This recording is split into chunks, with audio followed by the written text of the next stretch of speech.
অনেকেই কমেন্ট করেছেন পারলে পিকেতে নেমে আপনি 5 কিল করে দেখেন। আরে হাগলুরা, আমার কাছে 5 কিল কোনো ব্যাপারই না।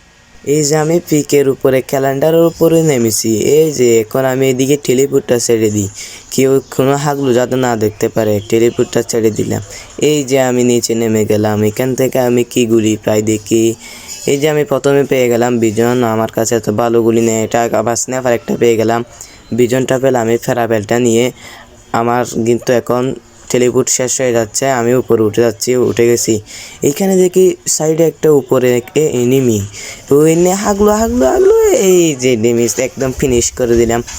আবার দেখি এদিকে আমি এসে দেখি একটা হাগলু, ও আবার হারিয়ে গেছে। আবার এদিকে দেখি উপরে আরেকটা হাগলু, এই নে হাগলু তোকে আমি ফিনিশ করে দেবো। মরে না কে, এ তো ফিনিশ হয়ে 1 সেকেন্ড পাই। আমার পাশে একটা এনিমি, এই যে হাগলুকে মেরে দিলাম। আমার সাইডের হাগলুটাকে মারতে গিয়ে ভাই আমি নিচে পড়ে গেলাম ভাই, আমি ফিনিশ হয়ে গেলাম। তারপর ভাই আমি অটো রিভাইভ পেলাম ভাই। আমি তারপর পেকে তার নামি নাই ভাই, এখানে নামলে একটু অসুবিধা হতে পারতো ভাই। আর আমি ভাই নিচে এখানে পিকের সাইডের ক্যালেন্ডারে নামছি ভাই।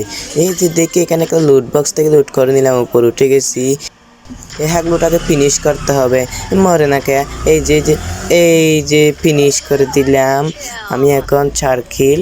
এই যে এখানে দেখি আমি একটু হাগলু নেই, দেখি আমি আর হাগলু দেখি কি না।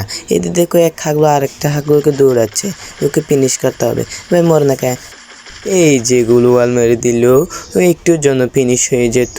এখন তো আর ফিনিশ হতে পারবে না, আর আমিও পারবো না ফিনিশ করতে। ও ওইখান থেকে পালিয়ে যাবে। এই যে আরেক হাগলো, এদিকে হাগলো, মার। এই যে ও গুলওয়াল মেরে দিল, আমি তো আর পেলাম না কিলটা।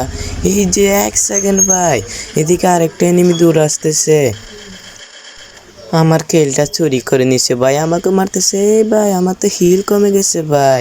আপনারা সবাই আমার জন্য দোয়া করবেন ভাই। আমি 5 কিল করতে পারি নাই, কিন্তু আমি 4 কিল করতে পেরেছি।